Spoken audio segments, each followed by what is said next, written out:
Voilà, chers tous de Code 243, nous revenons. Plus d'un mois et demi, nous n'avons plus parlé. Plus d'un mois et demi, nous n'avons plus contacté nos différents correspondants. Nous voulons nous en excuser auprès du grand public. Pour ceux qui ont également constaté notre website est shutdown, c'est pour un relifting. Nous sommes en train d'y retravailler de manière à ce qu'il soit plus alléchant, plus attrayant et qu'il puisse nous permettre de pouvoir faire ce que nous voulons faire, c'est-à-dire vous informer au mieux au lieu que ce ne soit des rumeurs. Pour ce faire, nous reprenons contact aujourd'hui et nous allons avoir deux spéciaux. Le premier concerne l'Est de la République démocratique du Congo avec notre frère Amici, il est toujours vivant. Et nous allons également avoir un deuxième contact avec Kinshasa pour voir ce qui se passe. Il y a plusieurs activités, plusieurs événements liés à la tenue de cette fameuse conférence sur la francophonie qui fait qu'il y a un durcissement de la sûreté et qu'il y a des actes de non-respect des droits de l'homme. Nous allons y revenir plus tard. Mais nous allons prendre notre premier intervenant ce soir, qui est Monsieur Amici. Donc, si vous permettez, nous allons aller en ligne pour vous montrer que nous travaillons en direct avec ceux qui sont avec nous, ceux qui croient dans ce combat, ceux qui donnent leur vie, ceux qui prennent ces risques. Nous allons avoir Monsieur Amici et qui va nous faire un point de la situation de ce qui prévaut aujourd'hui à Goma. Monsieur Amici, allô? Allô, bonjour Monsieur Amici, comment ça va?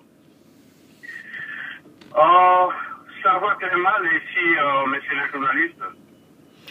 Oui, nous avons lu que plusieurs cités et localités menant vers la grande ville de Goma sont tombées entre les mains de M23. Est-ce que vous pouvez nous faire un développement sur ce qui s'est passé, sur quelles villes qui ont été prises? À vous la parole, s'il vous plaît. Oui, la situation continue de plus en plus à s'empirer, toujours comme d'habitude. Soi-disant, les Rwandais de M23, ils viennent de récupérer des grandes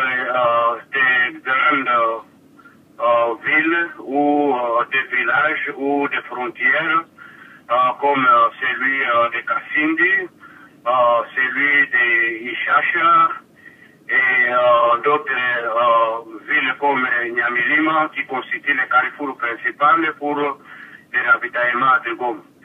Alors, toujours dans le territoire de Rutshuru, ils ont récupéré, ils ont pris ces villes et ils ont toujours implanté leur gouvernement.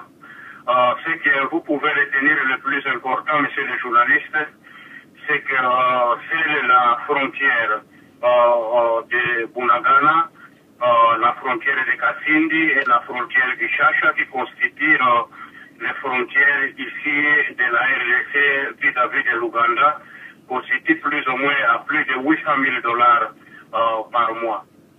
Alors, c'est ce qui frustre beaucoup, qui neutralise complètement la population civile qui ne sait même pas quoi penser. Et au moment où je vous parle, il y a plus de 15 000 ou 20 000 qui ont traversé déjà, qui sont en Ouganda et qui sont laissés à leur propre sort.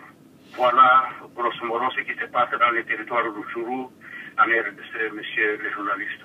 Oui, je voudrais revenir. Nous avons lu dans la presse hier que le gouvernement de Kinshasa aurait rétabli dans leurs droits certains députés. Et à la lecture des noms, nous constatons que certains n'ont pas des noms 100% congolais. Est-ce que vous pouvez nous en dire un peu plus?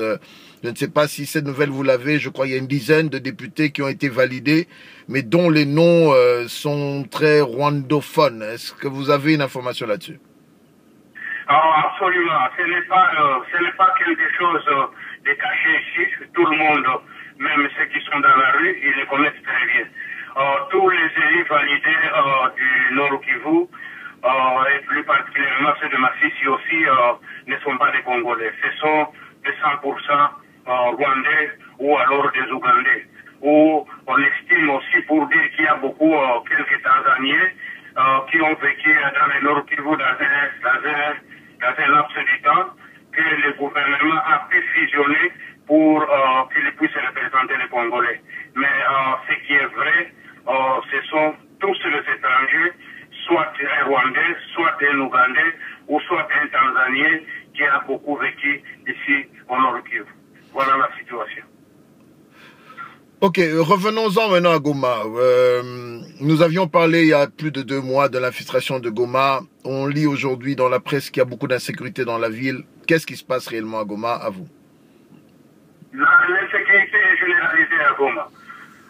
Tout ce que nous connaissons ici, la plupart des gens qui ont fui Nyamilima, qui ont fui d'autres périphériques de Nord Kivu, qui voulaient venir recueillir peut-être la sécurité ici au centre-ville de Nord Kivu, là où il y avait les militaires rwandais des M23 déguisés en civil qui ont pénétré le centre-ville de Goma. Malgré la vigilance des jeunes dans le centre-ville de Goma, ces gens ont réalisé un nombre un nombre considérable des M23 qui sont, depuis qu'ils sont arrivés, entrés de décimer les gens, de décimer le jeune, et toutes les mamans qui supportent ou qui sont derrière la jeunesse, et ces gens, ce sont là pour faire la chasse aux sorciers. Donc, sans hésiter, ils tuent. Aujourd'hui, dans la périphérie, comme le camp Birenge qui nous sépare d'ici de la frontière rwandaise, ce sont des cadavres des mamans, des cadavres des jeunes, des cadavres de certains hommes d'affaires qu'on peut trouver un peu partout. Voilà la situation. L'insécurité plus générale ici au centre-ville de Goma. Voilà, voilà. Pour ceux qui nous rejoignent, Code 243, nous avons fait un spécial là avec Monsieur Amissi. Y a-t-il un mot de la fin? Y a-t-il une information que vous voulez transmettre? La diaspora vous suit. Je sais que Kinshasa vous suit également. D'après les informations que nous avons reçues de notre logeur, oui, Kinshasa nous suit. Je crois, ce sont les services de sécurité et quelques adhérents de Code 243. Y a-t-il un message que vous pouvez transmettre aujourd'hui au peuple congolais, vous qui êtes dans ce coin-là? Je vous le demande de le donner, s'il vous plaît, en Swahili. À vous. Wandugu wapenzi, sisi ni wandugu zenu, tunaweza kumuhalisia ukweli wenye kupitika hapa Nord Kivu. Ukweli wenye kuwa hapa ni wenye Rwanda wanatuingilia.